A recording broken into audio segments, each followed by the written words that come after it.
우리에게 주신 하나님 말씀 히브리서 1장입니다. 오늘부터 이제 13일 동안 히브리서 말씀을 가지고 묵상하려고 합니다. 이 서신은 네로 황제의 박해가 있을 때 주 약 65년경에 기록된 것으로 봅니다. 그러다 보니 박해가 있어요. 로마의 박해도 있고 안으로는 유대인들의 공격이 있습니다. 이런 상황 속에서 이제 기독교인들이 점점 하나 둘씩 이탈해 가요. 다시 유대교로 돌아가요. 다시 예전에 로마를 섬길 때 믿던 종교로 갑니다. 자, 그런 상황 속에서 오직 예수 그리스도를 믿는 그 믿음이 얼마나 소중한지 격려하고 예수님이 누구인지를 보여주는 성경이 바로 히브리서입니다. 특별히 유대인들을 향해서 유대인들에게 모세의 율법을 받고 그것을 하나님보다 더 섬겼던 유대인들에게 율법이 아니라 전통이 아니라 오직 예수 그리스도가 메시아이심을, 가장 최고의 대제사장이 되심을 말씀하고 있는 책이 바로 히브리서지요. 자, 오늘 세 가지로 예수님이 누구신지 말씀하시는데요. 첫째는 성부 하나님의 원형임을, 말씀하시는 성부 하나님의 원형임을 말씀합니다. 자, 1절에서 2절 상반절 함께 볼게요. 시작. 옛적에 선지자들을 통하여 여러 부분과 여러 모양으로 우리 조상들에게 말씀하신 하나님이 이 모든 날 마지막에는 아들을 통하여 우리에게 말씀하셨으니, 여기까지. 아멘. 자, 말씀하시는 하나님, 그런데 여러 부분과 여러 모양으로 우리 조상들에게 말씀하시는 하나님이 마지막 날에는 누구를 통하여? 아들을 통하여 우리에게 말씀하시는 하나님. 하나님은 말씀하시는 하나님이십니다. 말씀으로 천지 만물을 지으셨어요. 하나님께서 그 말씀으로 온 우주 만물을 지으시고 그때부터 존재하시고요. 하나님은 보이지 않습니다. 하지만 영으로 계셔서 말씀으로 모든 것을 이루시지요.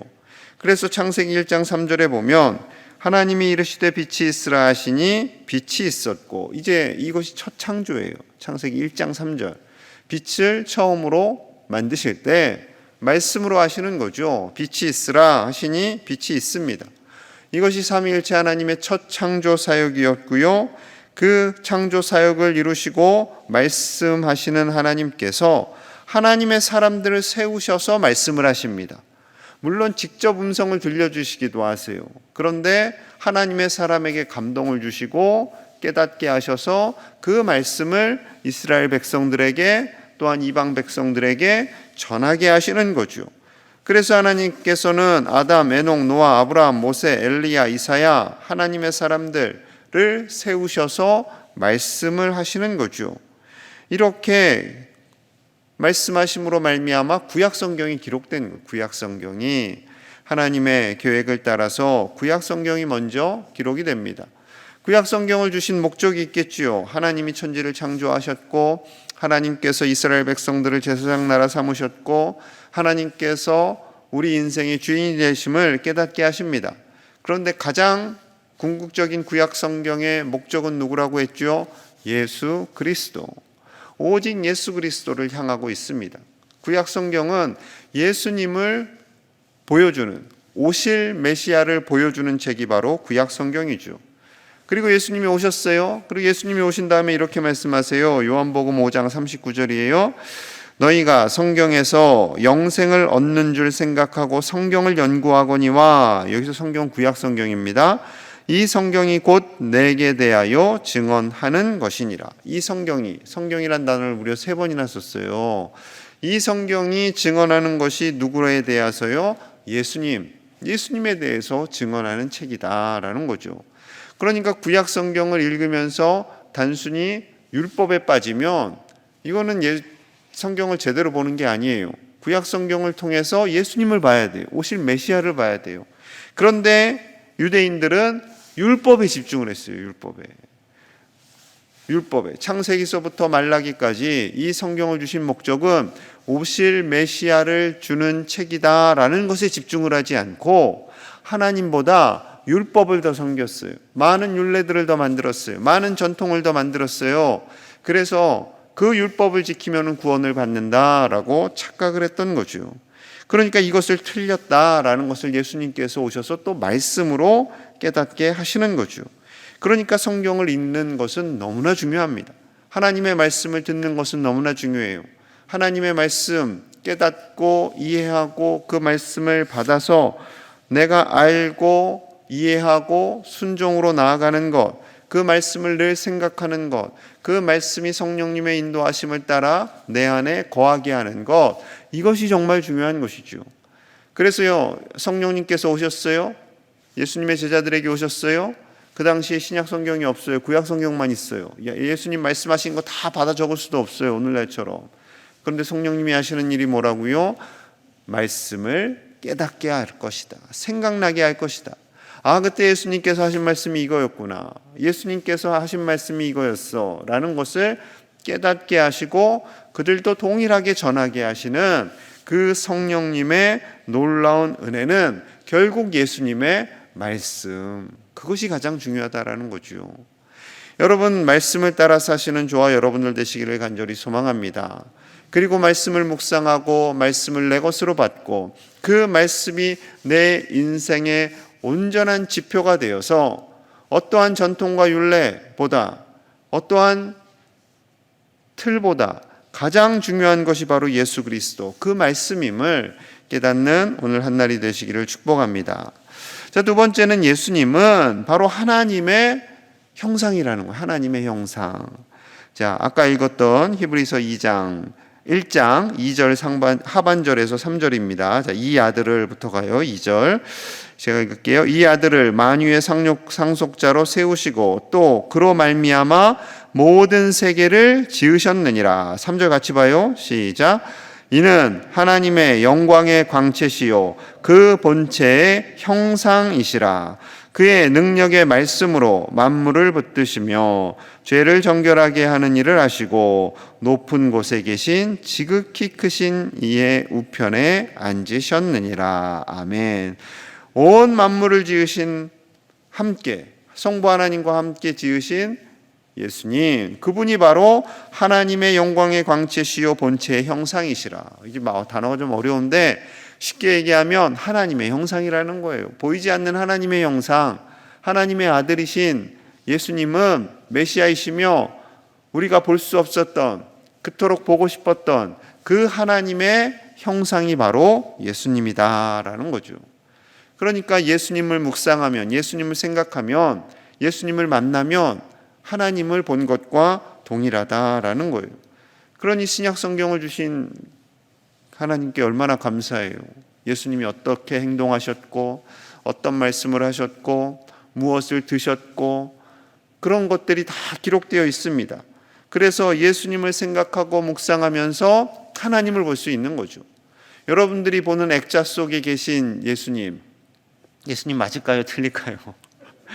잘생긴 서양 한 청년이세요. 그런데 신기하죠. 여러분, 신기하게 그분을 보면 예수님이다라는 느낌을 받아요. 예수님이라는 느낌을 받아요. 그것을 그린 분들이 그런 감동으로 그렸기 때문에 그래요. 신기합니다. 분명히 예수님 나중에 천국 가서 보세요. 예수님 어떻게 생기셨는지 그 사진하고 같을 수도 있고 좀 다를 수도 있어요. 그런데 아마도 다를 가능성이 커요. 왜냐하면 예수님 사진을 찍어 놓은 게 없거든요. 그냥 감동으로 이렇게 그냥 그리다 보니까 어떻게 오늘날에 그런 사진이 되었는데 나라마다 조금씩 더 달라요. 다르지만 우리 예수님은 하나님의 본체의 형상이 더 중요한 거예요. 그 사진보다 하나님의 형상으로 이 땅에 오셨고 100% 하나님이시며 100% 인간의 몸으로 오신 그 예수님이 중요한 겁니다. 예수님이 중요한 거예요.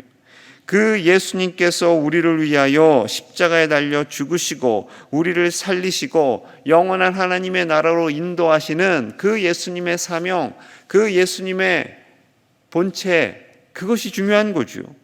자, 바울은 그것을 분명히 알았어요. 그래서 로마서 11장 36절에서 이렇게 고백합니다. 이는 만물이 주에게서 나오고, 만물이 예수님에게서부터 나왔다는 거예요.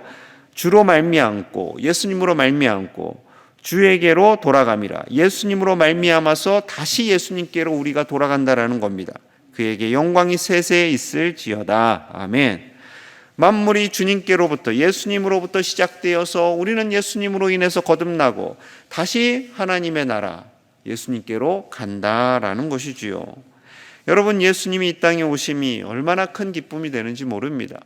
예수님으로 말미암아 우리가 구원을 얻고 하나님의 자녀가 되었어요. 예수님께서 오심으로 말미암아 우리는 예수님이 우리 안에 거함을 알 수 있어요. 성령님의 모습으로 예수님이 우리 안에 거하세요. 얼마나 큰 기쁨입니까? 여러분, 이 큰 기쁨이 우리 안에 늘 가득할 수 있기를 간절히 축복합니다. 예수님의 이름, 세상의 그 어떠한 금은보화보다도 귀한 예수님의 이름, 그 예수님의 이름으로 말미암아 우리가 하나님의 자녀가 된 이 놀라운 은혜, 그 놀라운 은혜만을 가슴에 새기시며 세상에 여러 가지 복잡한 일이 있지만, 어려운 일이 있지만, 코로나로 인해서 눌리고 경제에 어려움이 있지만 우리는 예수님으로 인해 기뻐하며 즐거워하는 하나님의 백성으로 살아가는 사람들입니다. 하나님을 우리 안에 품었어요. 여러분, 우리가 보통 존재가 아니에요. 존재가 완전히 변화되었어요. 새로운 피조물로 사는 거예요. 옛 모습이 아니라 완전한 새로운 피조물로 하나님의 자녀로 성자 하나님을 우리의 가슴속에 품은 그런 놀라운 존재로 살아감을 늘 인정하시고 지각하실 수 있는 저와 여러분들 되시기를 축복합니다. 자, 셋째로는요, 예수님이 천사보다 뛰어남을 4절부터 14절까지 길게 말씀하세요. 자, 4절입니다. 4절 같이 볼게요. 시작. 그가 천사보다 뛰어남은 그들보다 더욱 아름다운 이름을 기업으로 얻으심이니. 아멘. 천사보다 뛰어남은, 우리가 생각할 때는 당연히 예수님이 천사보다 뛰어나죠. 성자 하나님이신데, 삼위일체 하나님이신데, 그런데 그 당시에는 2000년 전에는 유대 사회 속에서는 예수님을 천사보다 높다고 해야 될지 아니라고 해야 될지 이걸 갖고 분분했어요. 그래서 이 말씀을 하는 거예요. 자, 그 증명 예를 드는 말씀이 골로새서 2장 18절에 있는데요. 제가 읽을게요. 아무도 꾸며낸 겸손과 천사 숭배를 이유로 너희를 정죄하지 못하게 하라. 그가 그 본 것에 의지하여 그 육신의 생각을 따라 헛되이 가장하고, 천사 숭배를 함으로 인해서 정죄받지 말아라라는 거예요. 그 당시에 천사를 정말로 숭배하는 사람들이 있었다라는 거죠. 교회 안에, 골로새 교회 안에. 그 당시에 바울만이 가장 정확한 말씀을 전달해 주는 사람이었고요.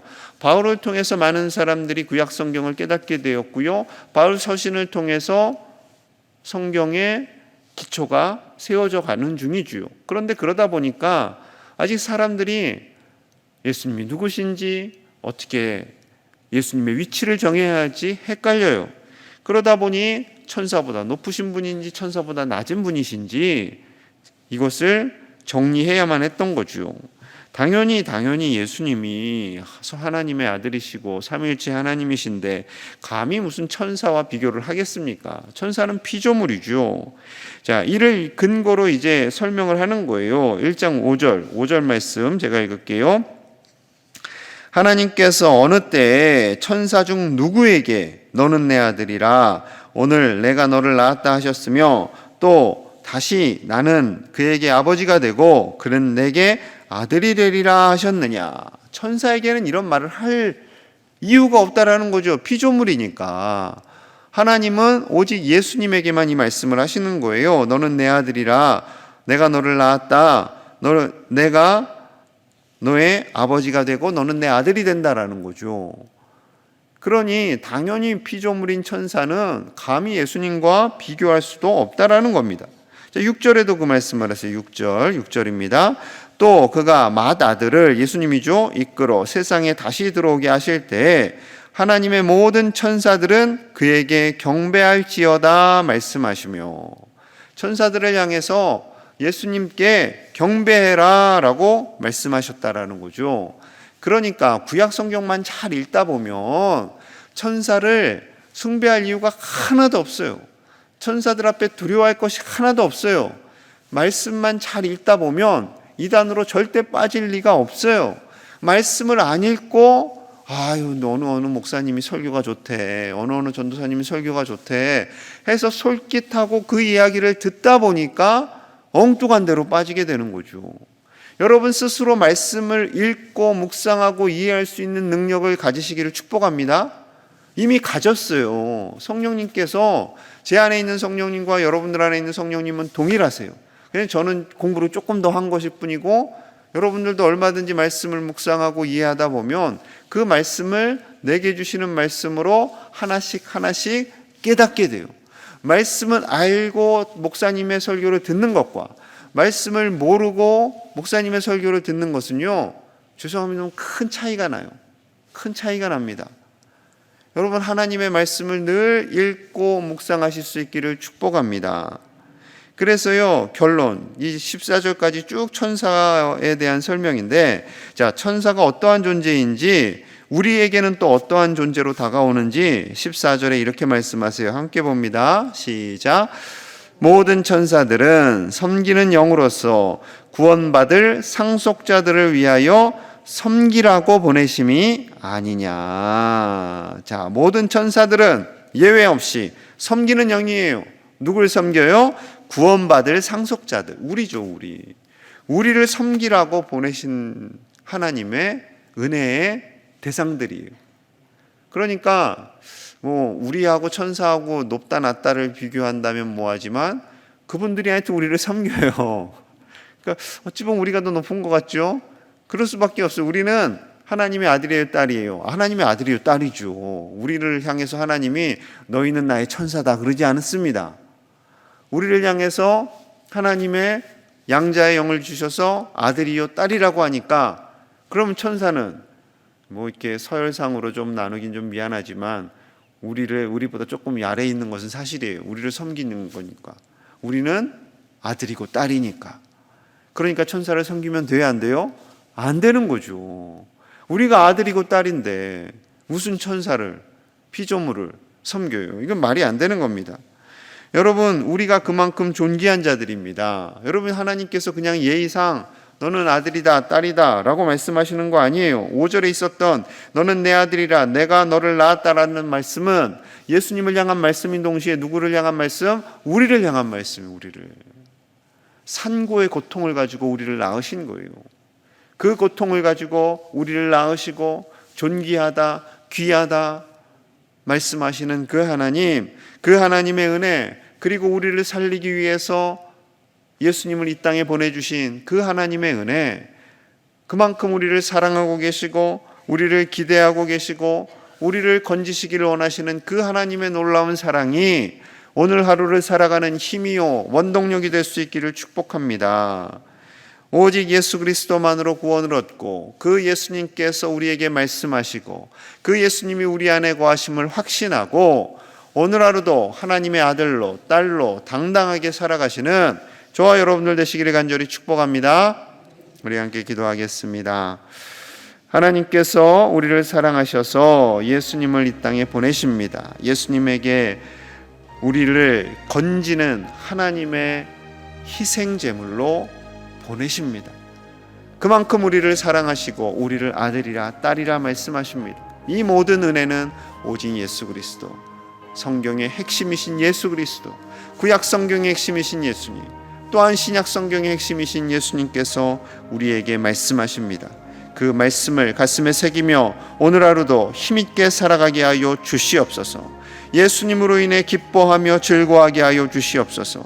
오직 말씀을 읽고 묵상하는 능력을 우리에게 주시고 허탄한 것을 섬기거나 허탄한 것을 의지하는 그런 믿음으로 살지 않게 하여 주시옵소서. 오늘 하루도 우리나라를 긍휼히 여겨주시고 이 나라가 서로 갈등하고 분열하는 모든 상황 속에서도 하나님의 은혜로 말미암아 하나가 되게 하시고 코로나가 떠나가게 하시고 모든 대립과 갈등 속에서 승리케 하여 주시옵소서. 고통받는 아프가니스탄을 위해서도 기도합니다. 하나님, 저들을 불쌍히 여겨주시고 은혜를 주시옵소서. 이번 주 금요일부터 시작되는 중고등부 수련회를 위해서도 기도합니다. 우리 아이들이 큰 은혜 받게 하여 주시옵소서. 함께 간절히 기도합니다. 하나님 아버지 감사합니다. 오늘 하루도 말씀으로 시작합니다. 우리에게 말씀을 주신 하나님, 우리에게 말씀하시는 하나님, 그 말씀이 우리 안에 새겨지게 하시고 세상에 어떠한 것을 의지하는 것이 아니라 오직 예수님 바라보며 예수님으로 즐거워하며 예수님만을 나의 구원자 삼는 주의 백성들 되게 하여 주시옵소서. 아버지여, 다른 허탄한 대상들을 섬기지 않게 원합니다. 천사든 물질이든 어떠한 대상을 우상 만들지 않게 하시고 오직 예수 그리스도를 통해 주님께 더 나아가며 아버지께 더 나아가며 우리의 믿음을 굳세게 하여 주시옵소서. 세상이 어렵습니다. 여러 가지로 혼미합니다. 아버지의 어려운 세상을 불쌍히 여겨주시고 우리를 건져주시고 많은 백성들을 하나님의 자녀 삼아 주시옵소서. 아버지, 어렵고 힘든 생활 속에서 낙심하지 않게 하시고 절망하지 않게 하시고 우리를 너무도 사랑해서 예수님을 보내주신 그 하나님의 사랑으로 매일매일 승리하게 하여 주시옵소서. 저 아프가니스탄을 불쌍히 여겨주시고 아버지여, 저 땅에 평화를 주시옵소서. 저 땅에도 그리스도인들이 있습니다. 아버지여, 저들을 구원하여 주시고 저들이 하나님의 나라가 되기를 원합니다. 주여 도와주시옵소서. 중고등부 수련회를 아버지여 축복하여 주시고 우리 교육자와 모든 교사들을 하나님 위로하시고 세임 주셔서 우리 아이들이 꿈을 가지고 비전을 가지고 말씀을 가지고 이 세상을 이겨나가는 하나님의 사람들이 되게 하여 주시옵소서. 주여 은혜를 부어 주시옵소서. 하나님 감사합니다. 우리에게 예수님을 보내주셔서 말씀하시고 하나님의 형상임을 보여주시니 감사합니다. 그 예수님만을 섬기며 예수님만으로 구원을 얻어 하나님의 자녀로 살아가는 기쁨이 우리 안에 넘쳐나게 하여 주시옵소서. 오늘 새날을 주셨습니다. 사랑하는 제1의 가족들, 이 땅에서 당당하게 살아가게 하시고 하루속히 코로나를 하나님께서 소멸시켜 주셔서 이 나라와 온 세계에 평화를 허락하여 주시옵소서. 아프가니스탄 땅에도 평화를 주시고 아버지여, 고통받는 저 백성들 불쌍히 여겨주시고 하나님의 자녀 삼아 주시옵소서. 우리 중고등부 학생들이 수련회를 준비하고 있습니다. 참여하는 모든 이들이 예수님을 만나고 성령 충만케 하여 주시옵소서. 그들에게 비전과 꿈을 주시고 하나님의 사람으로 당당하게 이 세상을 살아갈 수 있도록 주여 도와 주시옵소서. 이끄시는 목사님들과 교사들을 축복하여 주시고 그 헌신을 통하여서 복을 받고 그 복이 흘러가서 우리 아이들이 믿음 안에서 잘 자랄 수 있도록 주여 축복하여 주시옵소서. 오늘 한 날도 하나님의 은혜가 넘쳐나기를 간절히 소망하며 예수님 이름 받들어 축복하며 기도하옵나이다. 아멘.